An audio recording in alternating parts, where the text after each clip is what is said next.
Griffin, you tell me when we're good.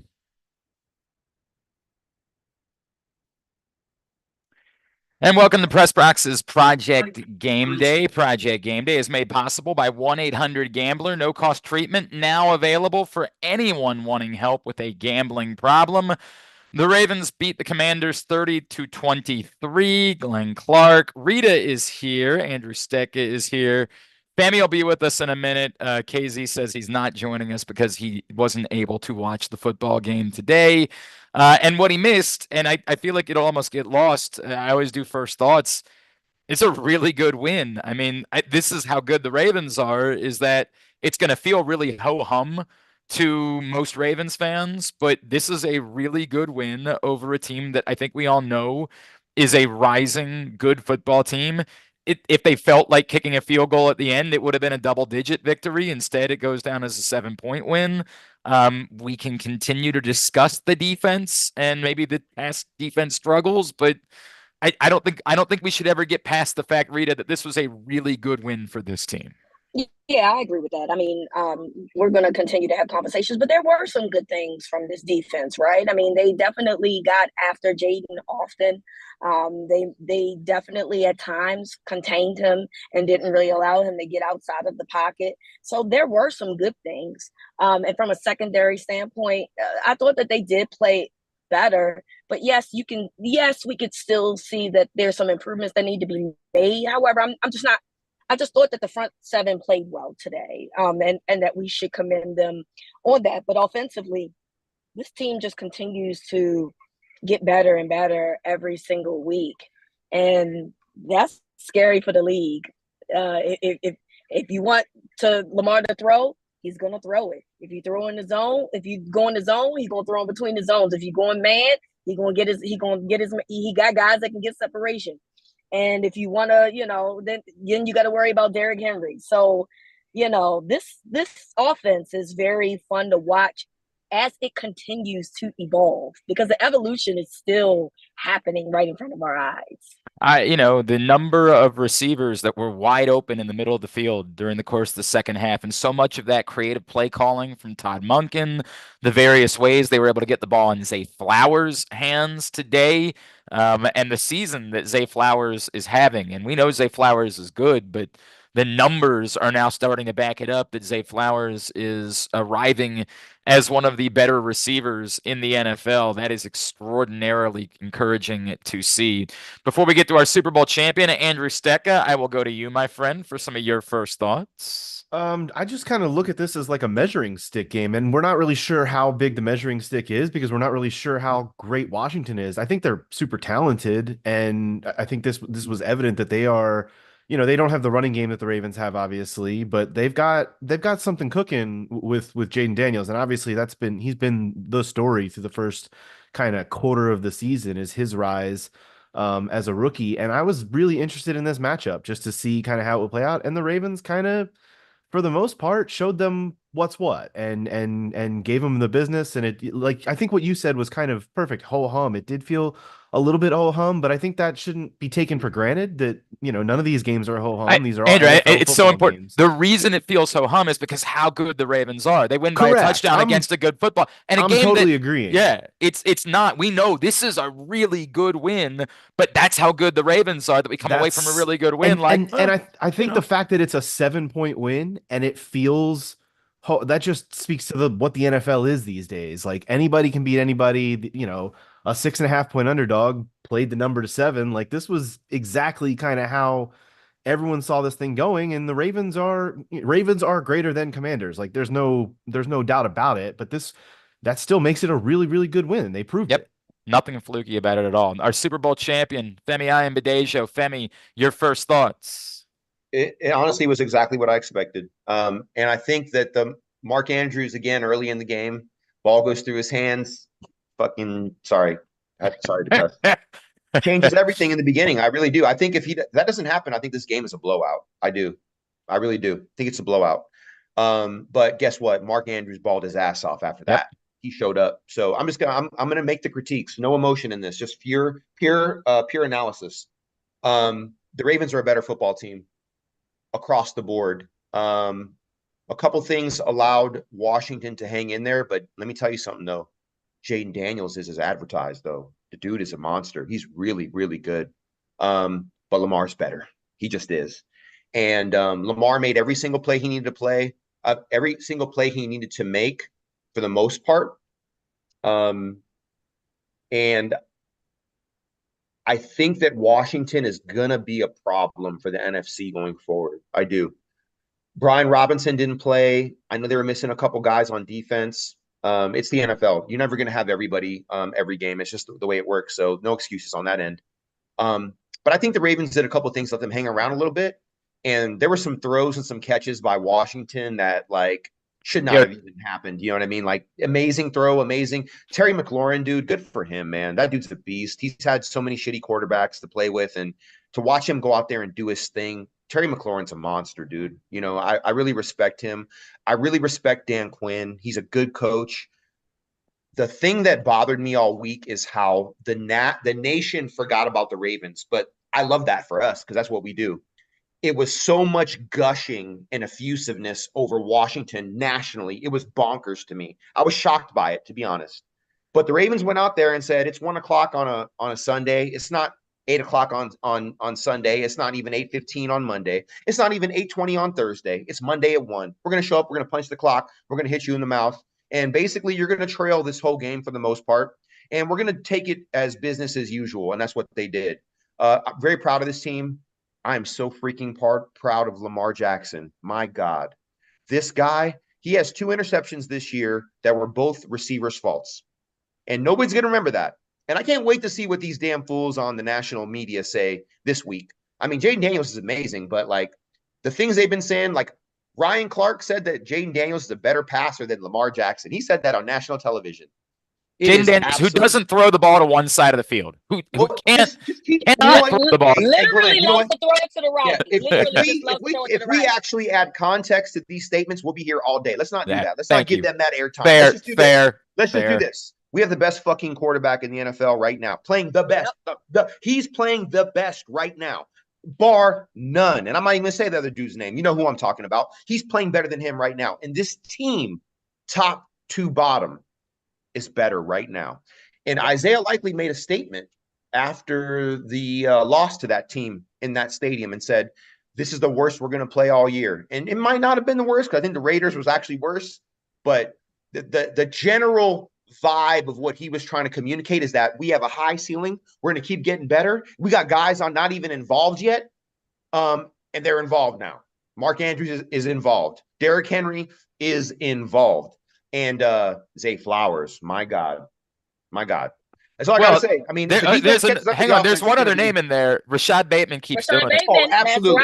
That's right. Rashad keeps doing his delivering. Thing. I totally agree. He is doing his thing for sure. So I could keep talking for a while, but let me stop right there. I'm just proud of these guys because I think everybody was so complimentary of Washington this week because 5 games they're not like out of first, like 0-5, and everyone kind of like just lost their minds for a minute. You know, at the end of the day, you know, they still got to come through this team. And this team is just a lot better right now, in my opinion. But that being said, I think Washington is going to be a problem. I do.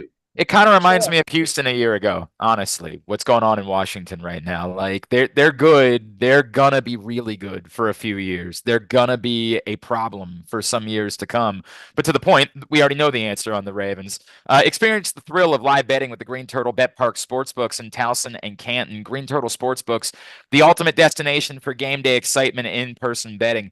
Reeta, today's game was, to me, an example of something that you and I talk about a lot. Like whenever you know, you and I will have to talk about like an uneasy feeling about a football game. And I always come back with like, right, but the Ravens have Lamar Jackson.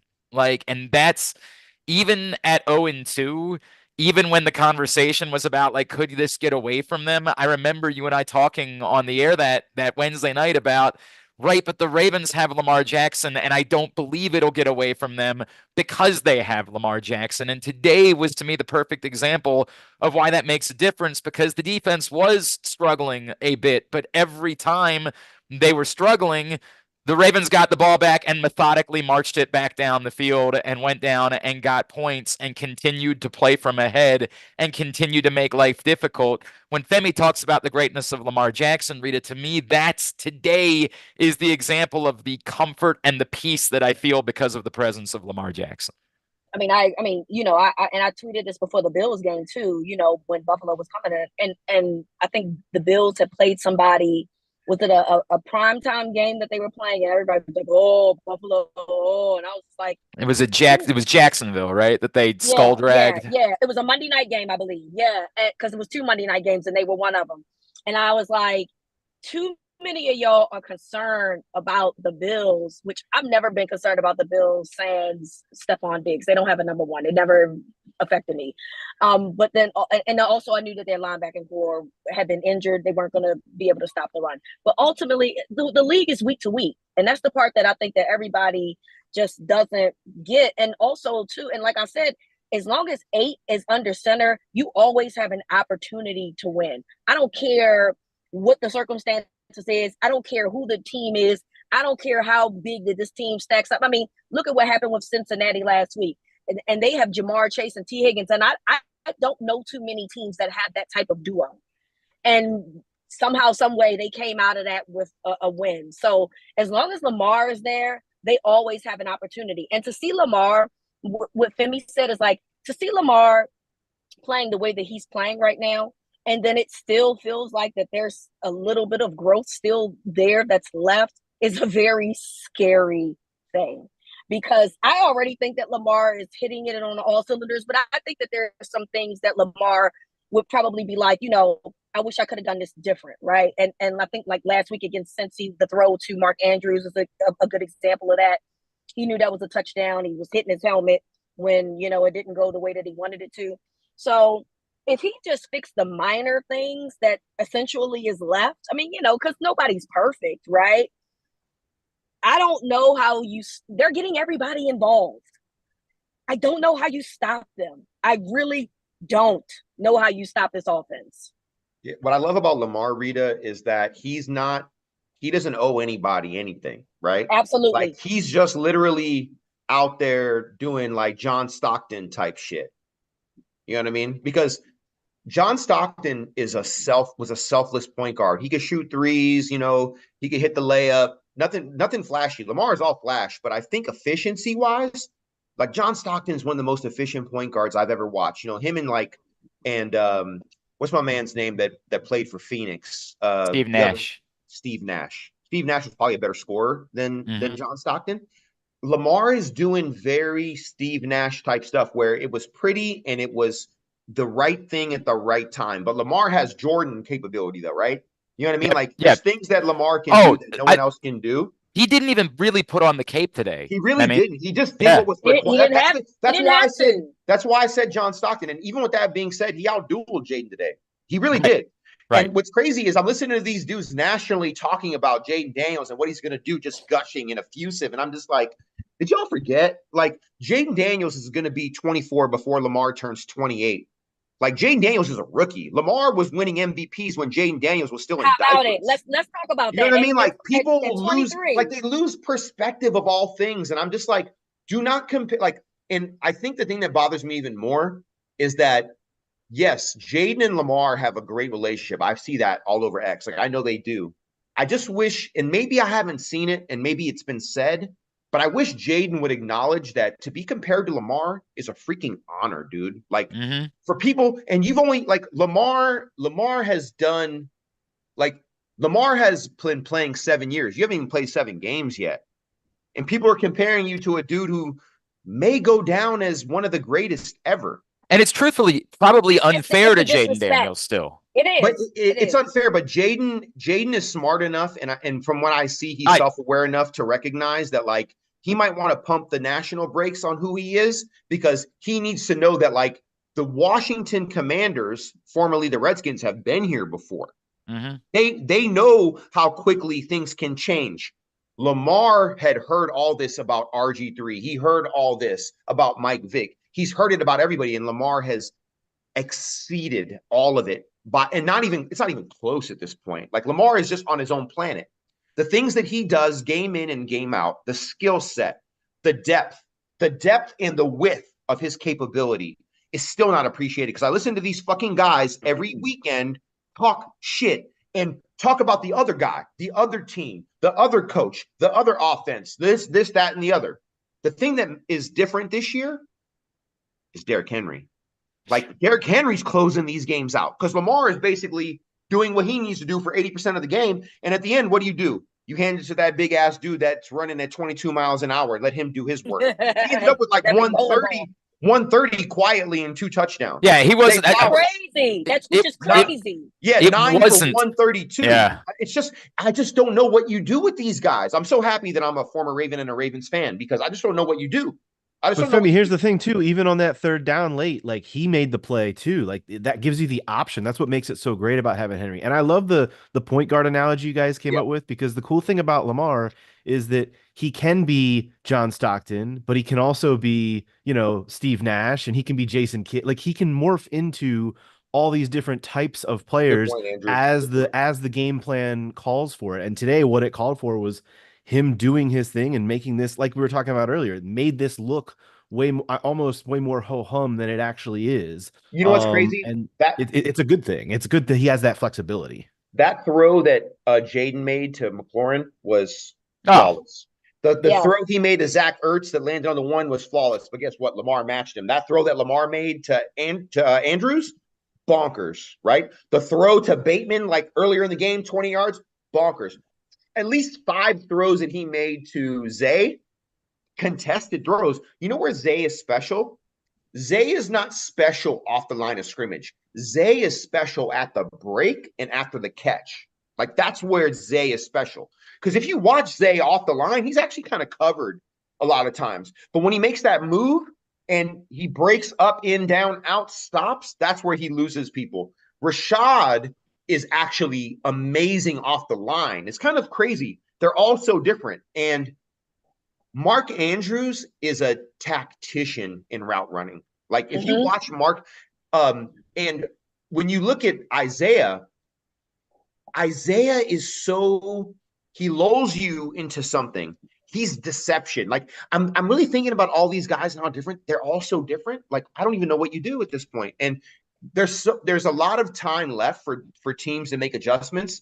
But what I love about what Tony Romo said today is that when the Ravens want to go basic and you know what they're going to do, you really can't stop it. Like, they can get exotic, and then when they go basic, what do you do?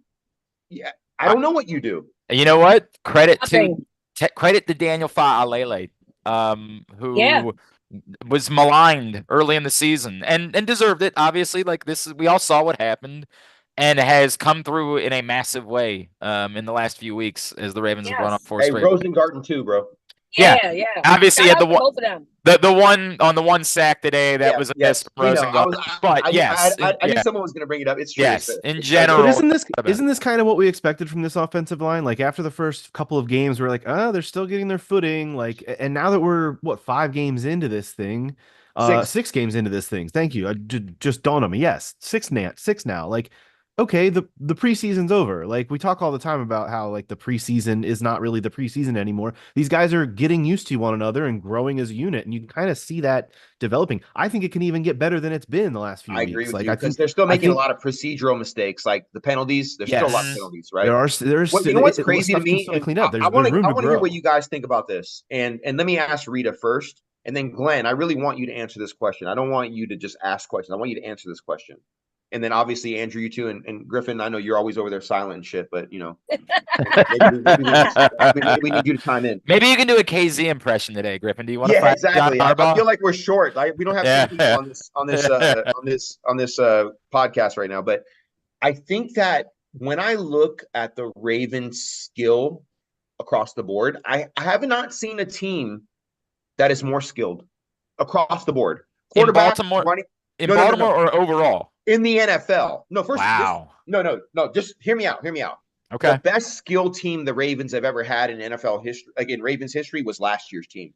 This team has work to do still to get there. The best team in Ravens history was the 2023 team. They didn't win a Super Bowl, but they were the best, most talented team the Ravens have ever had. I will never back away from that. But in regard to the 2024 NFL season, corners, safeties, tight ends, receivers, quarterback, running back, skill positions across the board. I do not see any team more skilled at skill positions than the Baltimore Ravens. The only threat to the Baltimore Ravens skill-wise is the Baltimore Ravens. And I'm quoting Coach Bill Belichick on that. He said this a week and a half ago. I agree with that statement, actually. Reeta? No, I agree. I mean, like, it's funny because how long have we complained about, like, skilled players and all of these things? But then when you look at this roster and how it's constructed, right? You know, this is why I don't get caught up in that Devontae Adams talk. They don't need Devontae Adams. Look at what they have currently. If you use Bateman, you will, you will get the yards. And Zay is being Zay. Aguilar even got involved. You know what I'm saying? And I think last week you had Tyron Wallace get involved. Would you like more depth at the wide receiver position? Okay, but then you got the 3 tight ends that are all contributing in some shape or form.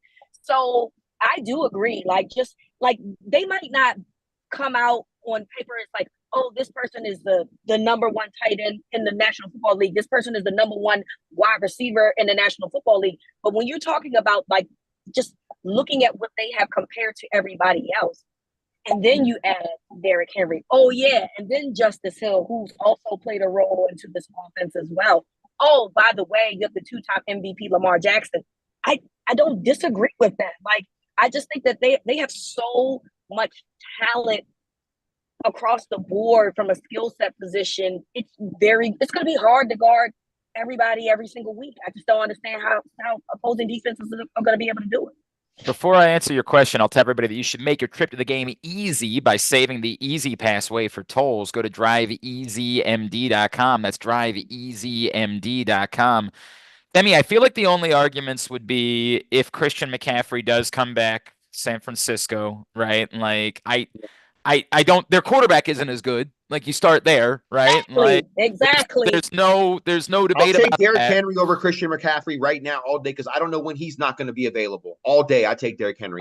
In general, yeah, I'm giving this. I'm starting the premise with a healthy Christian McCaffrey, though, right? Like a healthy Christian McCaffrey. Healthy. And I agree with that. Would be at least where we could have the discussion about. Okay, go beyond that, Glenn. Go beyond that. Now what? We'll go beyond. Who else? Who else is in the conversation? Yeah. Houston would be in the conversation. They are.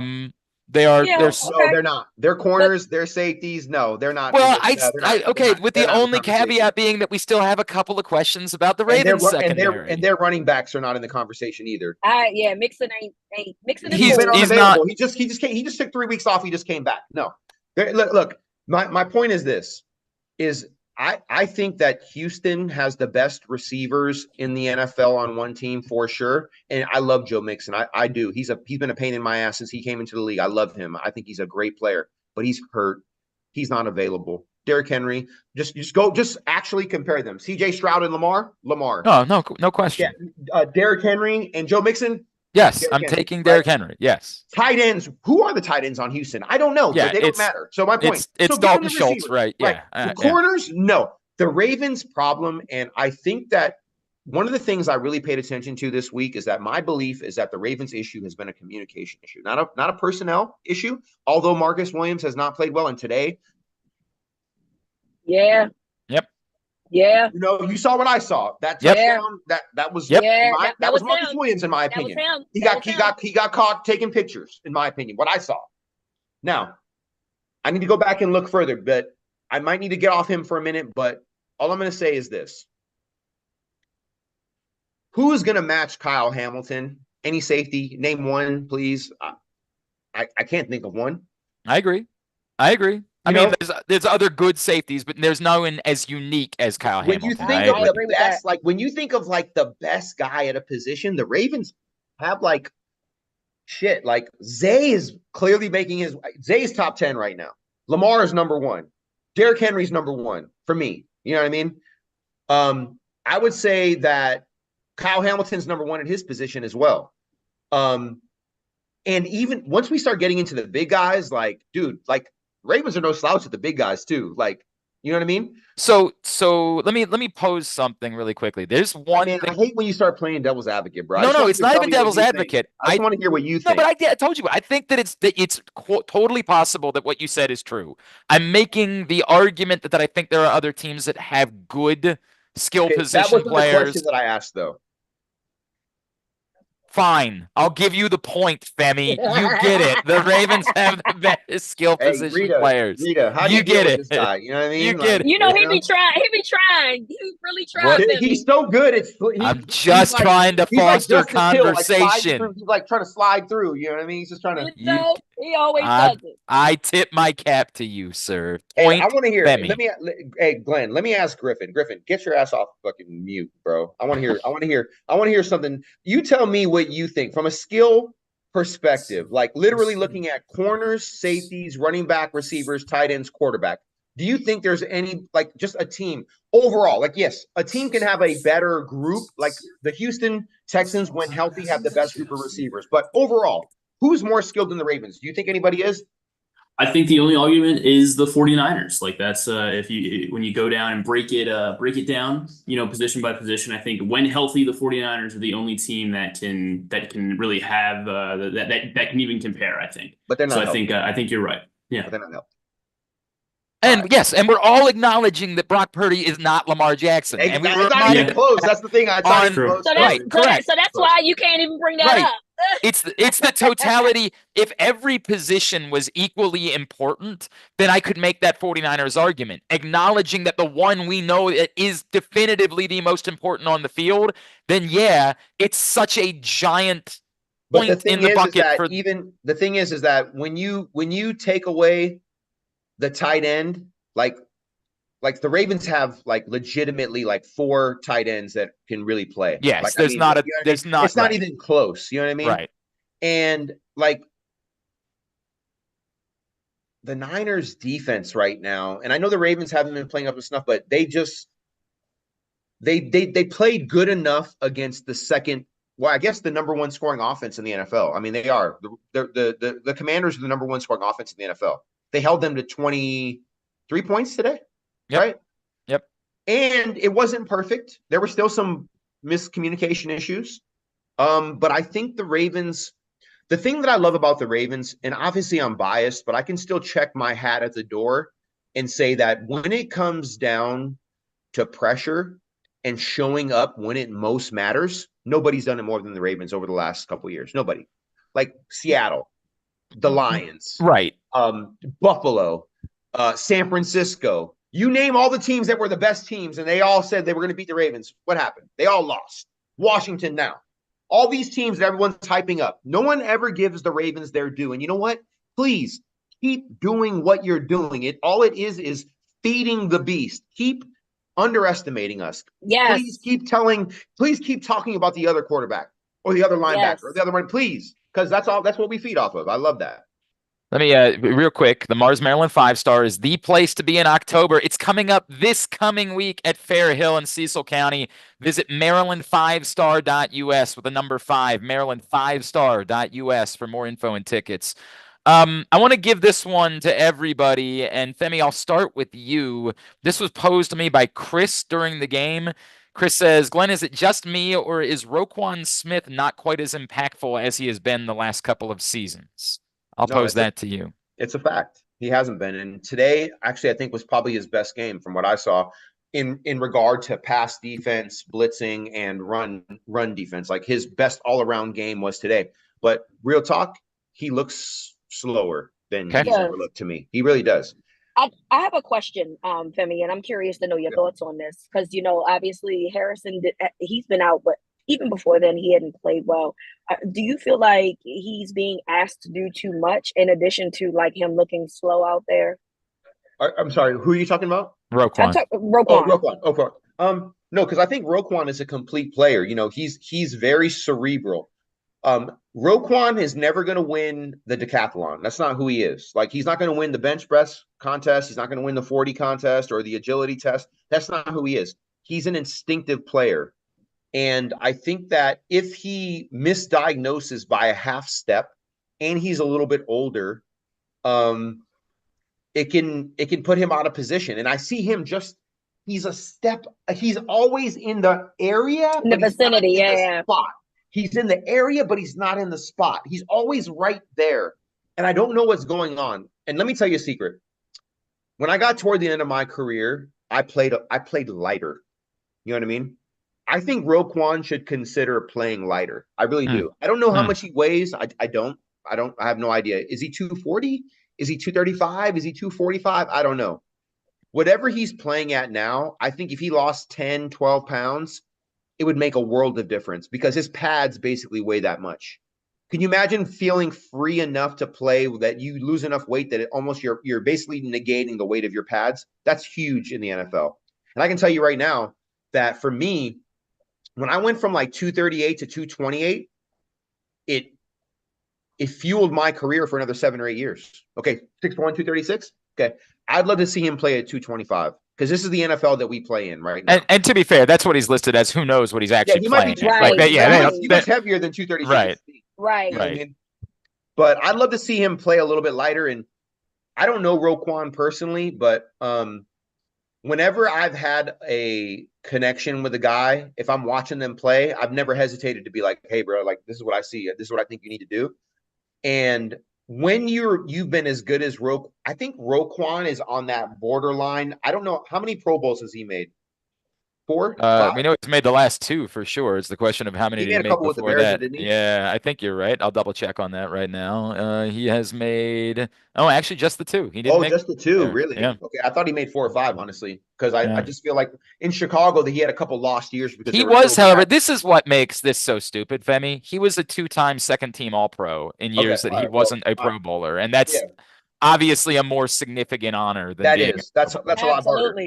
That's a lot harder. So let's just say he is in a place in his career where if he wins a Super Bowl and has a couple more Pro Bowls, he's a Hall of Famer. That's like if I sat down with him, I'd say, Roquan, you are on the cusp of being a Hall of Fame player, and you're not playing even Pro Bowl level football right now. And I love you, and I appreciate you, and I think you need to really think about why you're in position, but you're not in the right spot. Is it diagnosis or is it age and weight? It could literally just be that.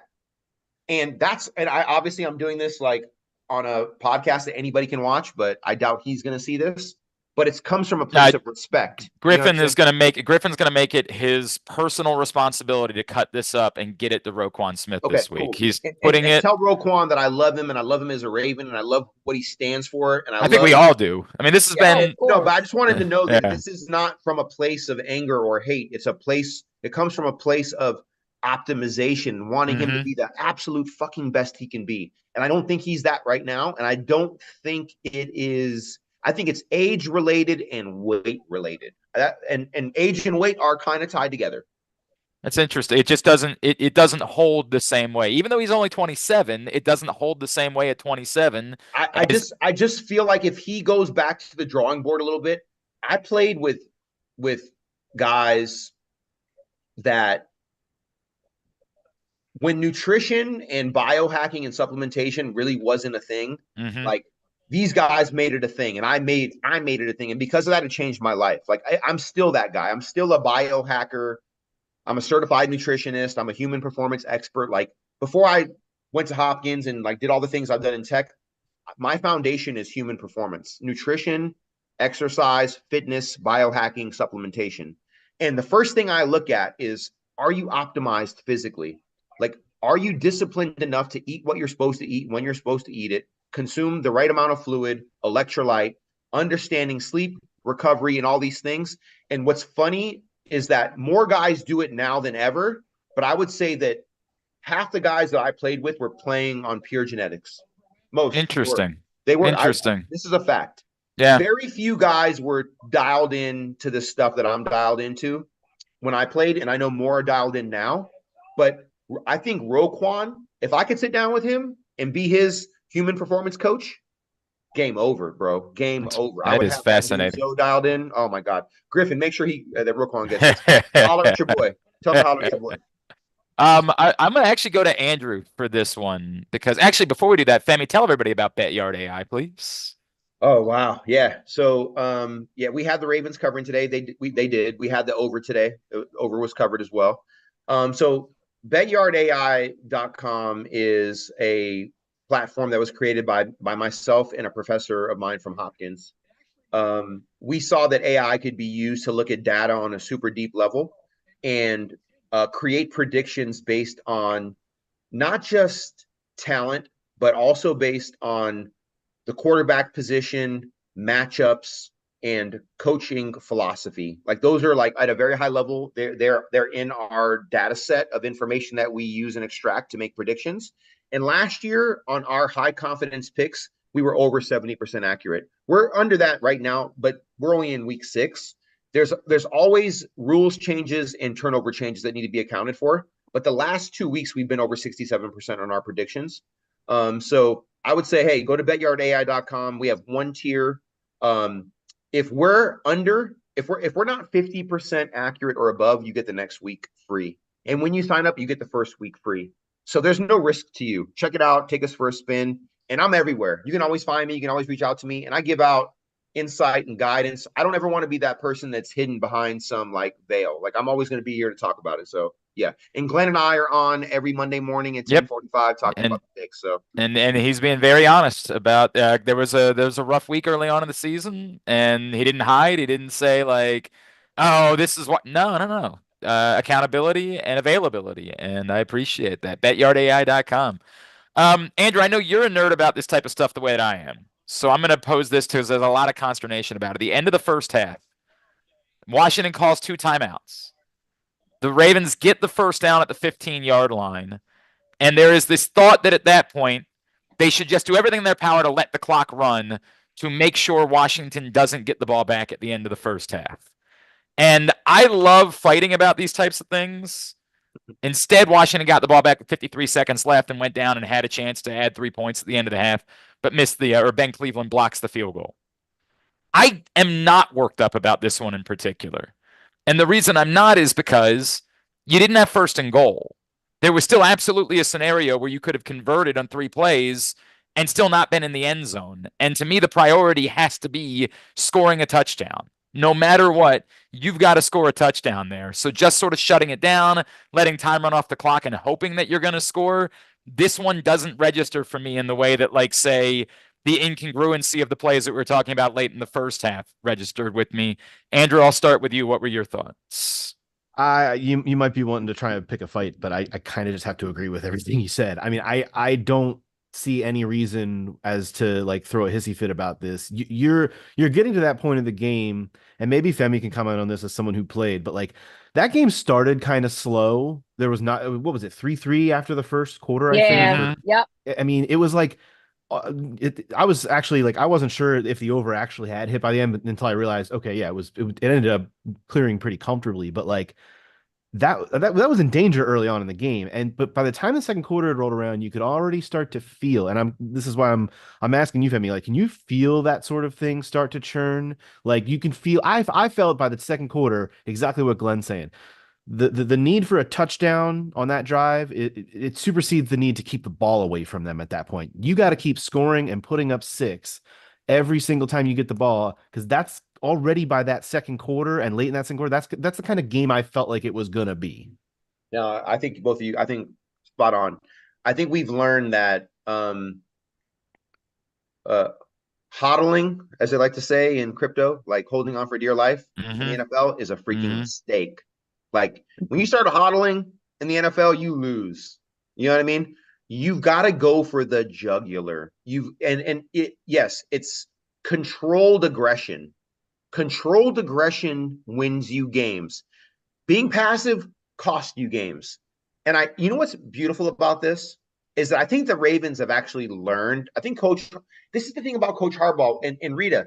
I give you so much credit for the statement that you made a couple of weeks ago. And it was a question. It was like you're making a point about the evolution of the game and where it's going. And the thing about Coach Harbaugh that I know personally is that it may not happen when you want it to, but this man is adaptive. He is agile. He will adapt. Maybe not when you want, not how you want, in the moment that you want, but I'm seeing it right now. Like he's doing it. And I think that there is a level of controlled aggression to answer the point that you have to play with, especially when you're playing against guys like Jaden Daniels. Like if you just think you're going to sit on your laurels and you're going to hold them and you're going to just like kind of sit back, let the clock run. No, that's leaving a door open. You know what I mean? And to make the point, I don't have any issue with what happened at the end of the half. I thought that was actually a 50-50 decision. And if they went the other direction, I could have understood why. But luckily, Ben Cleveland got his big paw on that thing, and it was missed. And the Ravens won the game. At the end of the day, it's about winning the game. Like all the bullshit set aside, it's about winning the game. And there was no time in this game where I actually felt the Ravens were in jeopardy. I never felt they were in jeopardy. Did I feel like it was a close, tight game? Yes. Did I feel like Jaden Daniels can make some shit happen? Absolutely. Did I ever feel like the Ravens were going to lose? No, I didn't feel that way. But you know what? Against Kansas City, I wasn't sure. Against the Raiders, I wasn't sure. The two losses that they had, something didn't sit right with me about the style and the vibe of that game, of those games, about the decision making at every level. These 4 wins in a row, did I ever feel like they were in jeopardy of losing? Obviously, Cincinnati, there was some real crazy stuff that happened, but I told you the story. When that field goal was about to be kicked, I just had this vibe that it was going to be missed. You know what I mean? After the Lamar fumble, all that stuff. You did. I did. I told you. I wish you guys could have seen it. You said it wasn't over. You did. I did. Because Reeta, that's the only thing that validates my point is that when you were ready to pack in, I said, no, it's not over. Because I just had this feeling, and that was more of a vibe, and that's not science. That's art, right? But that being said, I've been saying this whole time that the Ravens' ceiling is so high, like. I've been saying this, and even after they had lost those games and people were kind of like counting us out a little bit, I was like, nah, man, we ain't going out like that. We're too good for that. So, I don't know if I think I answered your question, Glenn and Andrew. I think we're all on the same page. Again, cool. And look, if they don't score, I don't have an issue with it either. If they don't score a touchdown, and then we can end up, maybe we're talking about that at this point. But they needed to score a touchdown, and they did, and that was what mattered to me at the end of the first half, and that was the only. And the other thing too is you're putting the pressure right back on Jaden Daniels with 53 seconds, a rookie quarterback. Like that's kind of a proven moment for him, and like he did take them down and put them in field goal range. They missed the field goal, fortunately for the Ravens, but like that is kind of a all right, kid, try and go do this and. Credit to him that he responded to get him in range. They just missed the field goal. But like that's a kind of a big moment in the game. We've been talking about missed field goals, I feel like, on every show after every game, mostly unfortunately on our end. But like that ends up being a pretty big miss because if they get it to 17-13 there and then get the ball come out of the half, they might feel like it's a different kind of thing in the second half. So that ended up being a pretty big play, I think. Experience the thrill of live betting with the Green Turtle Bet Park Sportsbooks in Towson and Canton. Green Turtle Sportsbooks, the ultimate destination for game day excitement and in-person betting. From the comments, Tim wants to know how I watched the game in Indianapolis. What, Tim, are you a cop? Don't you worry about that. Don't you worry about what I'm doing over here. You did publicly ask people for their login. I tried to get some help, and then I did what I had to do in order to make sure. Joe Flacco, the legend, continues. Man, yes, I was really bummed. Yes, really bummed that they were on the road. I was going to text them the other day, like, "Hey, man, would you want to get together for a coffee?" And then I remembered they were in Nashville this weekend. However, there was a Pink concert at the football stadium, and I swear to God, this hotel is nothing but like women wearing pink. It's overwhelming what I have been looking at for the last couple of days.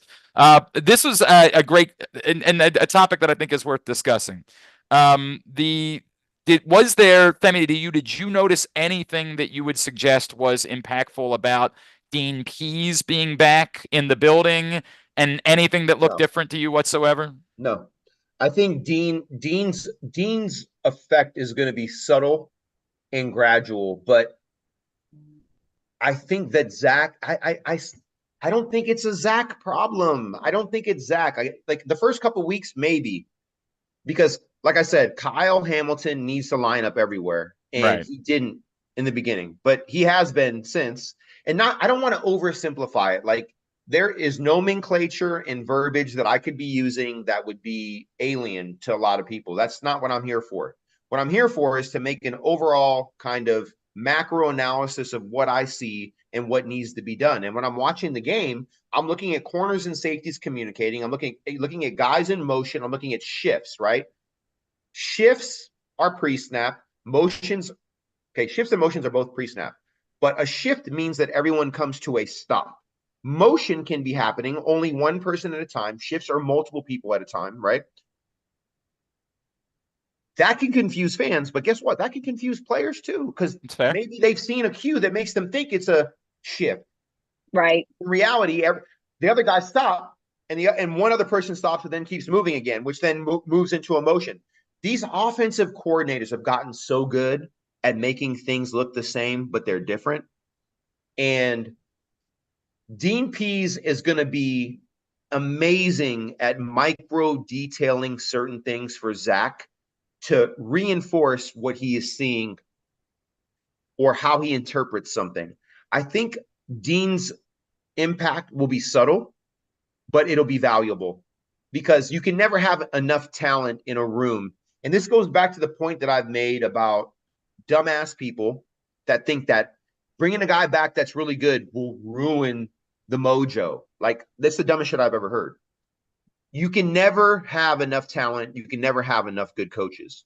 And the fact that the Ravens lost 4 or 5 really good coaches on defense, I think has had an impact. But I will make the statement that I've made everywhere that I've been heard, or that everyone will allow me to speak.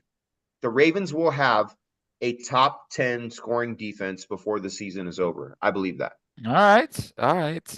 Paul pointed out as he asked the question, he thought that the Ravens blitzed a little bit less, but he acknowledged that might also just have something to do with it being Jaden Daniels. Yeah. I think that was a big for part sure. of it. Yeah, definitely. But they were still getting pressure, though. I mean, it's not even they were still getting pressure. Yeah. They had 3 or 4 sacks, right, Rita? Yeah. Unique Ngakwe had a sack today. Right? He had a chance to have 2, actually. Yeah. Let me see. I'm trying to pull up. Was it 4? What was the number? Remember the Travis Jones sack? I remember that. It was 3. One. I think Namdi had one. Yep, that's right. Namdi had one late. Yep. It was 3. You know what? No, Namdi and split his with Michael Pierce. So okay. It was 3. Yep. Yeah, I think they had a chance at 6 probably, but they ended up with 3. Yep. Correct. 3. Make your trip to the game easy by saving the Easy Pass way for tolls. Go to driveeasymd.com. That's driveeasymd.com. Before we get to our top 5 teams, Ryan wants to know, this came from, Femi, we were talking about Devontae Adams last week. I brought my old buddy Derek Mason on the show this week and wanted to get his thoughts. And Mace had a very much I don't think you have to do it, but I'm not opposed to it, like, response to it. But then throughout, because, Mace is down there in Nashville these days, he said, if the price is the problem for the Ravens with Devontae Adams, he thinks the Ravens should be in the DeAndre Hopkins market. He thinks that they should consider for the sake of depth, because his belief is that DeAndre Hopkins knows at this point where he is in his career and would be good with a lesser role on a good football team that would make some sense. What say you about the idea of DeAndre Hopkins? Yeah, right player, right price. So I'm not against DeAndre Hopkins by any means. I'd love to have him because I as you've heard me say, you can never have enough talent. You know what I mean? Right player, right price. If you gave me a choice, I'd rather have Devontae. Sure. But I also think that Devontae, either one of them is going to come here recognizing that they're not coming here to catch 100 footballs and, prorated, of course. To catch 100 footballs in 1,000 yards, they're coming here to win a Super Bowl. You know what I mean? So I think if both are willing... It's so funny you say that. Yeah. Go ahead. Femi, there was a quote that Derek had on the show was like, hey, if Devontae comes here, he's got to understand Zay Flowers is the number 1 guy here. And Ravens fans were losing their mind. Like, what are you talking about? This is Devontae Adams. But I think the point is Devontae Adams is going to have a role, but it's clear they want to get the ball to Zay Flowers. He is a young, unique skill set that they can use in multiple ways. And I don't think they're going to have any interest in giving the ball to Zay Flowers any less moving forward, no matter who else might be on this roster. No, I actually agree with you. But you know what's interesting is that as I watch this offense perform, I'm wondering if we're looking at the wrong side of the ball for a trade. Mm-hmm. Yeah, that's a valid point. I'm kind of wondering, like, there's some corners out there. There's some linebackers out there. There might be another rush guy out there. Like, this offense is the number 1 offense in the NFL. Like, what are we talking about? And then we want to add more to it. We want to add, which I'm fine with if that's the case, right? Yeah, no, look, like I said, you can never have enough talent. But, like, when I think about resources and deployment of resources, like, where's our weakness at? It's not on offense. You know what I mean? Like, people forget, no, and this is not an artful statement. This is a scientific, data-driven, mathematical statement I'm about to make. No one's ever done more with less than Lamar Jackson at the receiver position. Nobody. Sure. In That's a NFL fact. history, when you think about money invested in performance-based play, Lamar has made offense, the Ravens offense, since he's been in the NFL, I think scoring wise is like top 3 in the NFL. I think it's number 2. I think it's Kansas City, and I think it's the Ravens. But I actually think that Kansas City the last couple of years has been kind of like, it's been this kind of thing, like Ravens, Kansas City. This is what's happening right now. You know what I mean? Now, I'm not talking about defense right now because Kansas City's defense is outstanding, unbelievable. amazing. Yep, no question. But the Ravens have the players to make up more ground on defense than Kansas City can make up on offense right now. And the most elusive dude that can do the most things at quarterback happens to play in Baltimore. I won't even say his name. We know who he is. Yep. And that's no disrespect to the guy who is probably the GOAT right now. He probably is. I acknowledge that. Everybody out there, I acknowledge that. But this dude is coming, and he is hungry. You know all what I he mean? needs is a all he needs is a ring. All he needs is a ring. I mean, I understand that Mahomes got 3. I understand. So I'm not even talking about that. But just he has 2 MVPs. To me, Lamar is a Hall of Famer because I've seen him do more with less. They're both Hall of Famers. There's no doubt about that right now. I know, and Mahomes is a short shot. I mean, I'm just talking about like Lamar, but what I'm saying is that we would have more conversations about Lamar and Pat because I know if he had a ring. If he had a ring. Yeah. Currently, we have Mahomes in a different stratosphere as everybody else. Deservedly so. Yeah, for sure. 1,000%. But if Lamar had a ring, I think we would start having more conversations about that. And this is the thing. When you think about slaying dragons, Lamar has been slaying some damn dragons. Like when you think about like Seattle last year and Detroit last year and San Francisco last year and all these teams, and then this year Buffalo, and then this year like who plays more games against the best of the best? Check the box. Lamar got him. Got him. The only dude that can say anything is Pat Mahomes. It's the only dude right now. And he is not playing better than Lamar Jackson right now. That's a fact. You know what I mean? So when we talk about investing capital and draft picks into a trade right now, in my opinion, looking at the defense side of the ball. I'm looking at defense. I'm not even looking at like I'm just not like look, if we can get one of those 2 receivers that you mentioned that I love both, great. Do we need them? No, we don't need them. Femi, the depth part is still just the part that concerns me. Like it's such a serious drop off after 3. They have 3 guys that they trust, and then it drops off the guys that don't even play. But the thing is, though, is that they went 3 tight ends last week with Charlie, and that is true. And they destroyed people. Yep, that is true. What I mean? So this is the thing. How many teams can actually say they have 3 good receivers? You know what I mean? Like, Houston, right? Like, no, I get it. I get what you're saying. And the Niners, it's real. And the Niners. The Niners can say that too. Back to Griffin's point and your point. Like, I would say, like, but they don't have 3 good tight ends. No, they don't. You know what I mean? No, if you're saying quarterback position is not even close. If what you're saying is that having 5 pass catchers in general that you feel comfortable with is something that most teams don't get to say, then I mean, Justice Hill out of the backfield is another pass catcher. You know what I mean? I'm good with that. The Ravens literally, think about it. You have Aguilar, you have Flowers, you have Bateman, you have Kohler, you have Likely, you have Andrews, and you have Justice Hill. You have 7 guys that literally can catch the ball and do something with it. And I'm not making this up. Just go look at the tape. Like, they've already done it. Who else can say that? I get it. I completely understand. All right. Arthur Millette show, not this week. 1 week from this Wednesday, doing a special Wednesday edition of the Arthur Millette show because the Ravens play on Monday in Tampa Bay. Got a lot of questions about that game. Everything that I have been told is that the assumption is they will be able to play that game in Tampa Bay on Monday night. They said they didn't have any structural damage. Yep. So. And I know there's a lot going on down there, and that can change. And obviously, our thoughts are with everybody in that area. But the sense that I have got from talking to the Ravens a little bit, and the NFL folks that I know, is that the belief today is that that game can be played in Tampa 1 week from tomorrow. So that week only, on the 26th, we will do the Arthur Millette show. Sorry, the 23rd. My fault. My bad, everybody. The 23rd at the Gourmet inside the shops at Kenilworth. You can find out more, PressBoxOnline.com/Millette. We had a great week this past week with Justice Hill out at Mother's in Timonium. Now, the top 5. And Femi, And yes, Justice Hill has been great in blitz pickup for some time. It's insane. The story of Justice Hill going from liability in pass pro when he first arrived to being one of the best pass pro backs we have ever seen is a story that we will tell for a long time. Like that dude has rewritten his life in pass protection over the course of the last few years.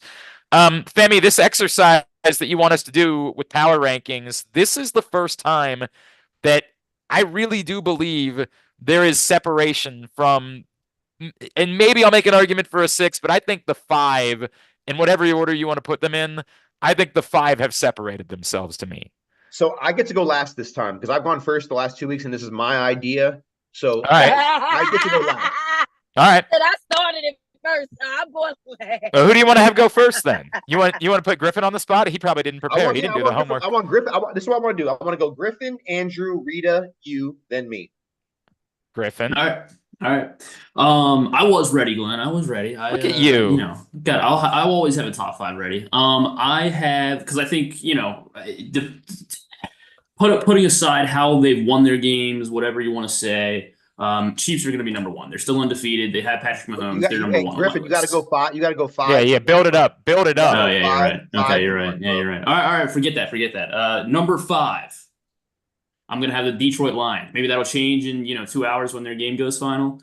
They might be even higher, but right now I have the Detroit Lions. Texans at 4 after their big win over the Patriots. They did what they were supposed to do. The 49ers, I have them at 3. Wow. I think they when things are clicking, when they're healthy, they're a top 3 team in the NFL. And there's I don't think you can argue that. Ravens at 2, Chiefs at 1. You're leaving out. Okay, I'm not gonna say anything. Packers were 6th. What? Have your own. No. Only 5. Only 5. Have your own list. Only Don't 5. go. Andrew, Andrew, I had the red bandit. You're up. I had to squeeze the Niners out. They are not in my top 5. I have the Lions at 5. I have Houston at 4. I have Baltimore at 3. I have Kansas City at 2, and I have the Minnesota Vikings as the best team in football right now. Ooh, hey, I like it. I like it. That's gangster right there. Go ahead, Reeta. I have Detroit at 5. I have the Chiefs at 4. I'm sorry. Okay. They don't really. If we played today, they'd win. I'm sorry. I have Minnesota. I have Houston at 3. I have the Ravens at 2, and have Minnesota currently at number 1. You have Minnesota at 1? Yeah. Only Two? look.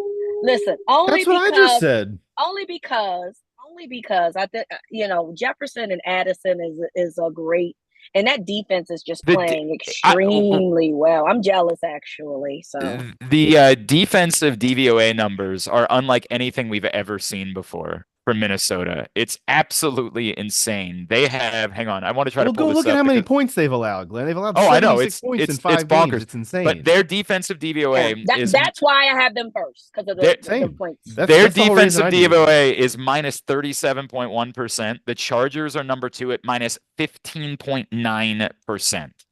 Wow. They believe that defense is more than twice as valuable as the second best defense in the NFL. It's bonkers. And the thing that I said this week that I didn't recognize that was as good about the Vikings, their offensive line is nuts. Their offensive line is incredible in Minnesota.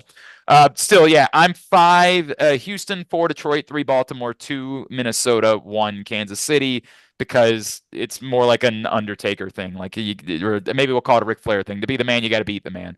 But like I just got to continue to show them that respect because that's who they are. And Femi? Yeah, I'm gonna go. Man, I've been going back and forth on this, but I'm gonna go Detroit 5. Man, I'm so uncertain about this. Okay, Detroit 5. I'm gonna go Houston 4.